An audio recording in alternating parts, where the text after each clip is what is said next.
자, 안녕하세요. 저는 윤선생 그래픽연구소의 윤선생님입니다. 오늘은 맥스 기초에 관해서 이제 조금 설명을 드릴 건데요. 주로 보이는 뷰 옵션에 관한 내용이랑 그 각 프로그램마다 어떤 그래픽 요소들을 출력하는 메커니즘들이 따로 있는데 그게 특징적인 부분들이 있는 경우가 있어요. 근데 이제 제가 주로 마야 쪽 유저다 보니까 맥스를 다루면서, 그리고 몇몇 뭐 블렌더라든지 이런 프로그램을 다루면서, 사실 그렇잖아요. 학생을 가르칠 때도 그냥 이건 이겁니다, 이걸 누르면 이렇게 돼요 라고 설명하는 거랑, 이걸 누르면 이게 왜 이렇게 되는지를 아는 거는 또 다르거든요. 가르치는 입장에서도 그렇고 받아들이는 입장에서도 그래요. 그래서 저는 사실 무언가 수업을 하거나 어떤 거를 가르칠 때 툴 자체를 가르치는 것도 물론 중요하지만 그 안에 있는 메커니즘이라고 해야 되나? 그런 이론적인 부분에 대해서 가르치는 것도 꽤 중요하다고 생각을 해서 이 강의에서는 맥스의 좀 그런 특징적인 부분에 대해서 조금 언급을 하려고 해요. 자, 일단 처음 맥스를 켰다고 가정을 하고 이렇게 켜보시면 지금 제 눈앞에 있는 이런 화면처럼 펼쳐질 거예요. 저는 이 맥스를 정품으로 구독하고 있는 상태이기 때문에 아무래도 교육사업 쪽에 있다 보면 정품 프로그램을 써야 되고 최신 프로그램을 쓰는 게 어찌됐든 교육사업 쪽에서는 맞기 때문에 최신 버전인 2022 버전으로 설명을 하겠습니다.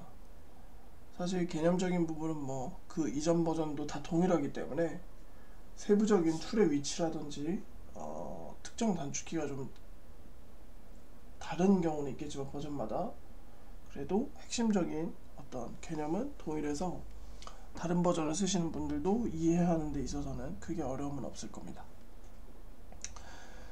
자, 일단 대부분의 3D 프로그램은 축이 3개이기 때문에 2D 프로그램처럼 단순히 평면만을 뷰어로 채택하고 있지는 않거든요. 그래서 맥스의 경우에는 톱뷰, 프론트 뷰, 레프트 뷰, 그리고 퍼스펙티브 뷰가 이렇게 나눠져 있는 형태로 볼 수가 있는데, 각각의 뷰들은 뭐 아시다시피 톱뷰는 위에서 본 거를 마치 평면도처럼 그려는 거고, 뭐 프론트는 앞에서 뭐 이런 식으로 방향을 잡을 수 있겠죠.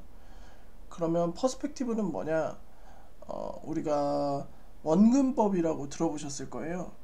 그 사실 그 세상은 3D로 이루어져 있는데 이런 모니터라든지 어떤 그래픽 요소들은 평면에다 표현하잖아요. 그러다 보니까 그 3D를 2D 쪽에다가 표현하려고 하다 보면 이질감이 발생하거든요. 축이 하나 부족해서. 그래서 그 부분을 자연스럽게 만들기 위해서 고안된 기법이 이제 원근법이고, 그 원근법에 입각해서 표현된 게 퍼스펙티브 뷰거든요.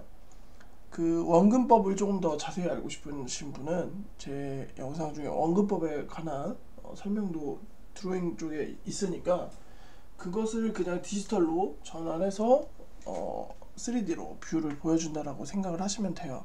그래서 그걸 한번 찾아보시면 좋을 것 같고요. 일단 간단히 뭔가 박스 같은 걸 만들어 볼게요. 대부분의 툴들은 기본 도형, 우리가 많이 쓰는 그 기본 도형을 미리 이제 도형을 만들 수 있게 어떤 툴들이 있거든요. 그래서 얘도 일단은 설명을 위해서 박스 하나 만들고 시작하겠습니다. 자, 이렇게 지금 만들어 보니까 어떻게 되어 있나요? 이렇게 박스가 만들어졌죠. 그리고 아까 제가 말했던 대로 각 뷰에 따라서 이런 식으로 있는데, 박스는 너무 사각형이다 보니까 얘를 조금 더 구분이 쉬운 애로 해볼게요. 실린더 같은 경우를 보면 이렇게, 그죠? 톱뷰, 프론트 다 다르게 있죠. 퍼스펙티브 있고. 자, 그러면 이제 시점 전환에 대해서 먼저 설명을 하겠습니다. 이것도 좀 제가 2D 쪽 위주로 쓰다 보니까 심지어 2D는 어도비사에서 통합을 하면서 대부분의 툴의 인터페이스가 비슷하고 조작하는 방식이 비슷한데 이 3D 툴은 이 조작하는 방식이 다 제각각이에요. 역사가 좀 오래되기도 했고 중간에 인수되면서 기존의 어떤 개성을 계속 살리려다 보니까 각각의 툴마다 이 뷰어를 변경하는 방식이 다 다른데 이게 특정 툴만 계속 쓰면 그 툴에 익숙해져서 뭐 큰 상관은 없긴 하지만 저처럼 다양한 툴을 쓰면 그때마다 이 뷰어의 전환 방식이 다 달라서 저는 이게 좀 불편하더라고요. 마치 제가 여러 개의 디지털 기기를 쓰는데 충전기 단자가 여러 개인 것처럼 막 아이폰 라이트닝도 썼다가 C타입도 썼다가 마이크로 오핀도 썼다가 이런 것처럼 그게 좀 불편한데 어떤 협약돼서 하나의 통일화된 규격으로 이 뷰어 전환을 좀 맞추면 어떨까 싶어요.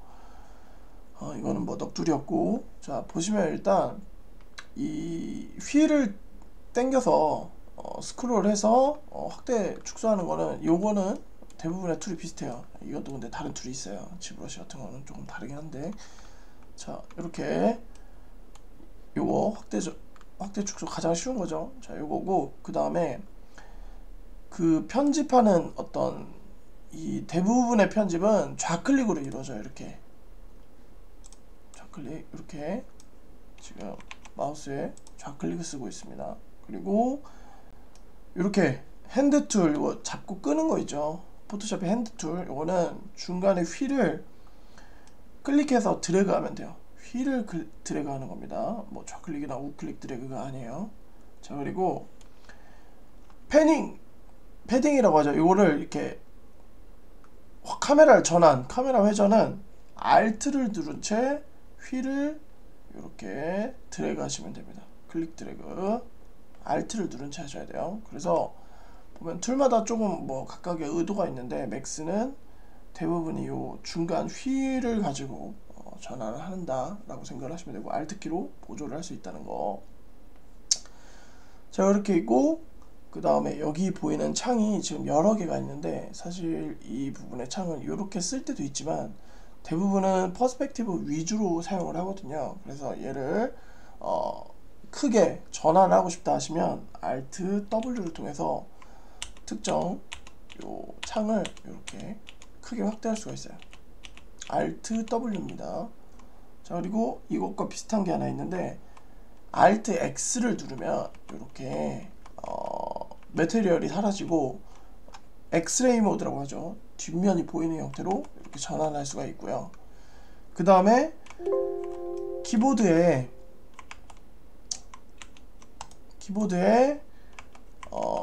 F3, F4키가 있는데, 자 이렇게 F4키를 누르면 이런 식으로 매테리얼의 쉐이더랑 섀도우랑 요 와이어프레임을 동시에 볼 수 있는 거 F4키, 그리고 F3키를 누르면 매테리얼 부분은 무시하고 이렇게 와이어프레임만 볼 수 있는 요 두 개 굉장히 많이 쓰입니다. 그리고 이렇게 F4를 켜놓은 요 상태에서 아까처럼 엑스레이 모드를 켜면 이렇게 와이어프레임도 엑스레이 모드가 돼서 뒤쪽에 있는 면까지 수정이 가능하게 보이게 이렇게 바꿀 수가 있습니다.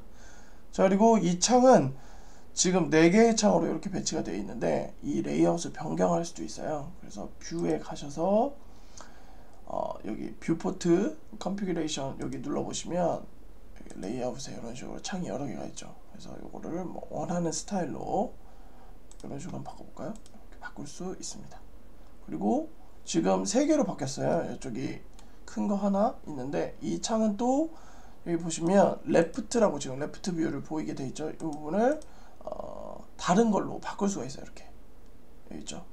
퍼스펙티브, 올가닉, 톱 이렇게 있는데 아까 제가 퍼스펙티브는 원근법에 기존한다고 했죠. 그래서 우리가 흔히 아는 그 원근법이 들어간 시각화된 형태로 이렇게 되는데, 이 올가닉이 좀 비슷한 것 같기도 한데 다른 점이 뭐냐면 원근법이 들어간다는 거는 거리상 가까이 있는 부분은 크게 강조되고 멀리 있는 부분은 조금 작게 축소해서 왜곡되어 보이는 현상이 있어요. 왜곡이라고 표현하지만 실제로는 우리 눈에는 더 자연스럽죠. 하지만 그런 표현 싫고 그냥 입체감만 있는 채로 원근의 그런 축소는 무시하고 싶다 하시면 여기 올가닉을 이용하면 이렇게, 그죠? 이렇게 표현이 됩니다. 비슷한 듯 하지만 좀 달라요. 퍼스펙티브는 말 그대로 원근에 의한 왜곡이 들어간 형태, 그 다음에 올가닉은 원근을 표현하지만 왜곡은 제거한 형태라고 보시면 됩니다. 자, 이렇게 해서 이런 기본적인 부여까지는 뭐 크게 어려운 건 없어요. 다른 툴들도 다 이러니까. 근데 이제 다른 점은 맥스에서는 모디파이어라는 개념을 써요. 모디파이어는 뭐냐면 어떤 이 모델링 자체의 그런 메커니즘을 계속 유지를 가지고 가서 그 정보를 계속 표시해주고 모델링 자체의 그 정보를 특정 부분은 계속 유지를 해서 수정하기 쉽게 만드는 부분인데, 이게 사실 조금 편하게 이미 세팅된, 특히나 모디파이어를 사용하지 않는 뭐 마야라든지 이런 유저들은 처음에 오면 이게 좀 잘 모르겠다, 당황스럽다 이렇게 느껴질 때가 있거든요.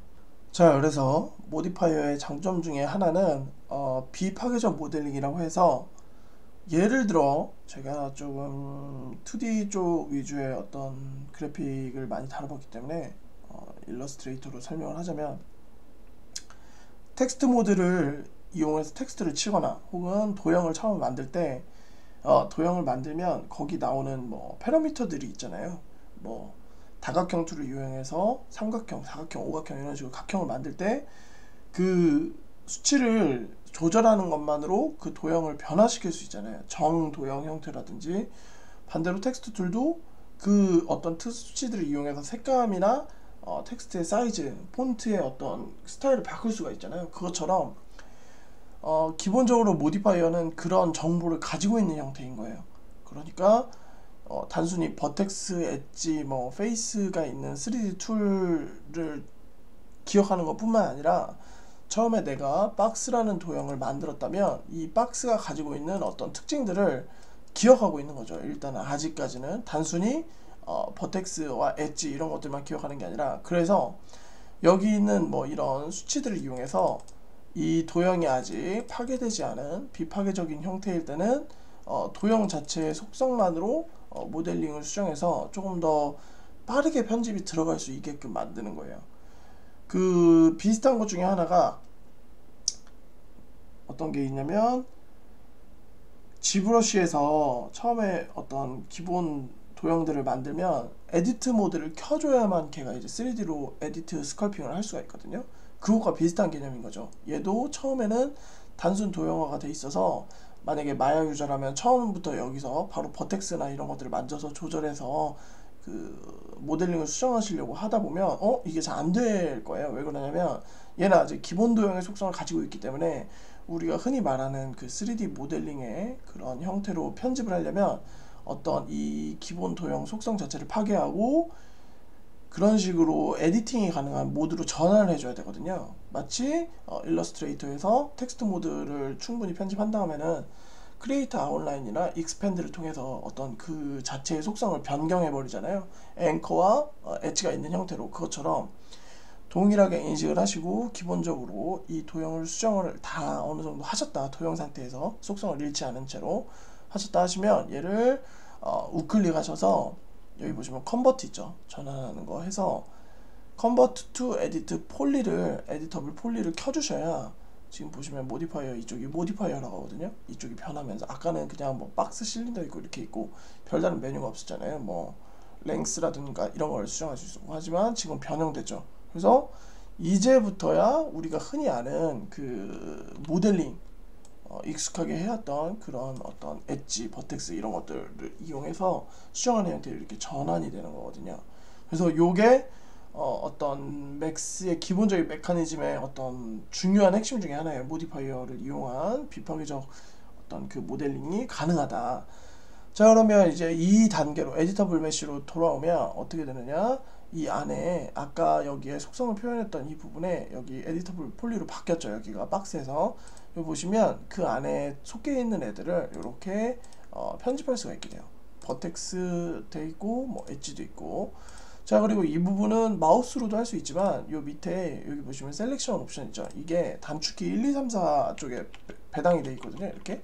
그래서 마야도 똑같잖아요. 1, 2, 3, 4 이런 식으로 해서 엘리먼트를 선택할 수가 있고요.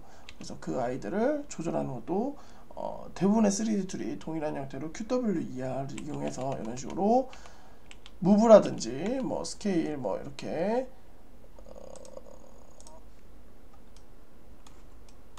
로테이트 이런 것들을 수정할 수 있는 게 동일하게 변하는 겁니다. 그래서 자 보시면 이렇게 이동도 되고요. 다 되죠. 자 그리고 이런 부분들은 흔히 해왔기 때문에 알 것 같지만 간단히라도 설명을 드리면 처음에 W를 누르면 이동이에요. 그래서 3D 툴은 좌표가 3개잖아요. 그래서 화살표 중에 하나 원하는 좌표를 이동을 해서 이런 식으로 버텍스를 이동할 수 있다는 거 이동이 되고요. 그 다음에 E는 회전입니다. 그래서 버텍스에서는 회전이 잘 안 보이니까 엣지로 선택을 해서 한번 회전해 볼게요. 이렇게 회전을 할 수가 있고요. 자 그리고 R은 스케일이에요. 이렇게 사이즈를 조절할 수 있고요. 자 근데 스케일에서 가운데 삼각형이 전체가 노란색이 되게 하면 모든 축이 동일한 비율로 스케일이 되지만 특정 축 쪽에 이렇게 저 지금 Z랑 X축 쪽을만 이렇게 한쪽만 활성화했잖아요. 그러면 두 개의 축만 스케일을 조절할 수가 있고 이런 식으로 조절이 되고요. 이거는 뭐 아실 거예요. 그 다음에 엘리먼트를 선택하는 방식이 이렇게 직접적으로 하나씩 이렇게 클릭해서 이렇게 선택하는 방식도 있지만 이렇게 마우스로 드래그를 통해서 그 안에 들어오는 엘리먼트를 선택하는 방식도 있습니다. 그리고 엘리먼트 선택에서 다른 툴들도 마찬가지지만 뒷부분에 있는 만약에 이렇게 하면 현재 박스에 들어가는 부분이 앞쪽뿐만 아니라 이렇게 뒤쪽도 선택이 되거든요. 근데 나는 그게 싫고 보이는 부분만 선택하고 싶다 하시면 여기 이그노어 백페이스라고 있죠. 요거를 선택해 주시면 이렇게 앞쪽에 보이는 부분만 선택이 되는 걸 볼 수가 있습니다. 요 부분 뭐 크게 어려운 건 없으니까 이렇게 되고요. 자 그러면 여기서 모디파이어에 관해서 조금 더 설명을 드리자면 제가 만약에 버텍스, 엣지 뭐 그리고 보더 이 부분은 엣지랑 좀 비슷한데 다른 게 있어요. 마치 그 여러분들이 일러스트레이터 같은 거 써보셨으면 열린 도형이 있을 때가 있거든요. 자 지금도 제가 특정 부분의 어떤 면을 잘라서 이 부분이 면들로 연결되지 않고 이렇게 엣지로 그냥 허공에서 끝나버렸잖아요. 그럼 이 상태가 지금 열린 도형이 됐는데 이 열린 도형의 끝에 있는 엣지 있죠. 이거를 보더라고 해요. 그래서 기본적으로 엣지는 요 모든 게 당연히 엣지지만 보더는 이렇게 끝에 있는 애들만 열린 도형의 끝에 있는 애들만 선택할 수 있는 툴입니다. 그래서 엣지로는 당연히 여기도 선택이 되지만 보더로 하시면 이렇게 중간에 닫힌 부분에 있는 엣지들은 선택이 안 되고 요 끝에 있는 열린 부분만 선택이 된다는 거 그런 거고 폴리곤은 페이스랑 똑같아요. 면이고 엘리먼트는 요 전체를 선택하는 건데요. 여기서 제가 도형을 지금 여러 개 하다 보니까 이쪽은 그 도형, 제가 선택한 도형에 대한 어떤 그 파라미터들이 있는데 이쪽 좌측에 보시면 제가 만든 것들에 대한 목록 리스트가 이렇게 있거든요. 그래서 각각의 오브젝트들이에요. 그래서 이 오브젝트들을 엘리먼트라고 해요. 그래서 엘리먼트 요거 보시면 제가 지금 이 상태에서 엣지를 선택한들 이 현재 선택되어 있는 이 오브젝트에서 밖에 엣지가 선택이 안 돼요. 다른 데 아무리 넓게 잡아도 요런 애들은 안 잡히죠. 근데 제가 이 애 말고 다른 애로 수정하고 싶다 하시면 에디터블 폴리 위로, 그러니까 지금 얘들은 이 에디터블 폴리, 그러니까 이 오브젝트에 귀속되는 하위 개념들이잖아요. 그래서 이 상위 개념으로 가신 다음에 다른 애를 선택해 주셔야 됩니다. 어때요? 지금은 선택이 되죠. 그러면서 여기 있는 오브젝트 리스트에서 목록이 바뀌는 것도 볼 수가 있어요. 이렇게, 그죠? 이렇게. 자 그래서 간혹 편집하다가 나는 이거 편집하고 싶은데 잡히지 않을 때가 있거든요. 그런 분들은 아마도 요 하위 계층에서 이렇게 위로 올라가셔서 다른 걸 선택하시면 이 선택 옵션이 바뀌는 걸 아실 수가 있을 겁니다. 자 그러면 여기서 제가 모디파이어 리스트에서 조금 더 특징적인 요소를 아까 설명을 드릴게요. 만약에 이런 모디파이어가 아닌 다른 툴들은 뭐 다른 방식으로 편집이 조금 더 쉽게 하려고 어떤 것들을 제공하고는 있겠지만 모디파이어 리스트에서 예를 들어 이 비파괴적으로 이 도형의 속성을 유지한 채 그 모델링 자체를 어떻게 편하게 수정하기 위한 거라고 했잖아요. 그러다 보니까 만약에 실린더 자체를 전체적으로 어떤 특정 흐름에 맞게 휘게 한다거나 이런 식으로 그 형태를 좀 전체적으로 조절해야 될 때 이게 좀 강점이거든요. 그래서 보시면 이 제가 지금 실린더를 선택한 채로 모디파이어 리스트에서 여러 가지 옵션들이 있죠. 이 중에 밴드라고 있어요. 밴드, 이게 휘어지게 만드는 거죠. 그러면 첫 자가 B잖아요. B를 누르면 이런 식으로 자동으로 서치가 돼요. 그래서 밴드를 한번 눌러볼게요. 누르면 어떻게 되느냐, 얘가 모디파이어 위쪽에 밴드라는 어떤 그 또 모디파이어가 하나 생성이 됐죠. 그럼 어떻게 되냐면요, 한번 해볼게요. 이런 식으로 앵글 값이나 이런 걸 이용해서 이렇게 하면 이 도형 전체가 바뀌어요. 그죠? 그러면 어떻게 되냐면 이 모디파이어로 인해서 실린더라는 속성 자체는 유지가 돼 있고 그 상태에서 밴드가 이렇게 조절이 됩니다. 그리고 이 친구들은 이 안에서 엄청나게 많은 그런 모디파이어 리스트들을 제공하거든요. 그래서 요것들을 이용을 해서 사실 이거를 버텍스나 엣지 수정만으로 이런 형태를 만드는 게 생각보다 어렵고, 이 특정 이 각도를 이렇게 자연스럽게 만드는 게 손이 굉장히 많이 가요. 그래서 이걸 잘 이용하면 생각보다 훨씬 쉽게 이런 모델링 수정을 할 수 있기 때문에 이게 어찌 보면은 조금 처음에 개념만 잘 잡으시면 훨씬 쉽게 모델링에 접근할 수 있는 부분이라는 거죠. 그러면 이제 이렇게까지 해놓고 그 다음에 만약에 내가 아까처럼 에디터블 메쉬로 수정을 하고 싶다 그러면 여기서도 마찬가지로 컨버터 투 에디터블 폴리를 이용을 해서 에디터블 폴리로 전환해주면 아까의 그 기본 도형의 속성은 잃지만 다시 이런 식으로 컨버트가 에디터블 폴리로 돌아와서 이제부터 수정이 가능한 거죠.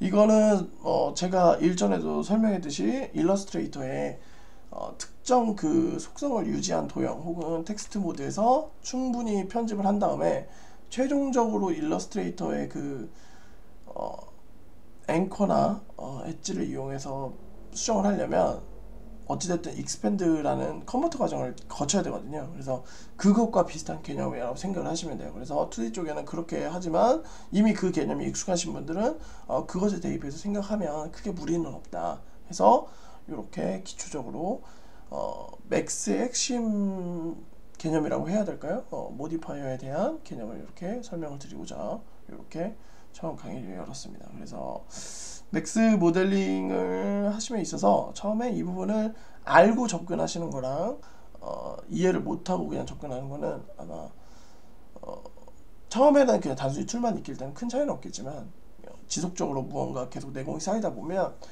기본적으로 이걸 알고 가는 거는 조금 더 많은 증폭, 학습 증폭에 효과가 있을 거라고 생각이 들어서 이렇게 남기게 되었습니다. 자, 그러면 도움이 되셨길 바라고 시청해 주셔서 감사합니다.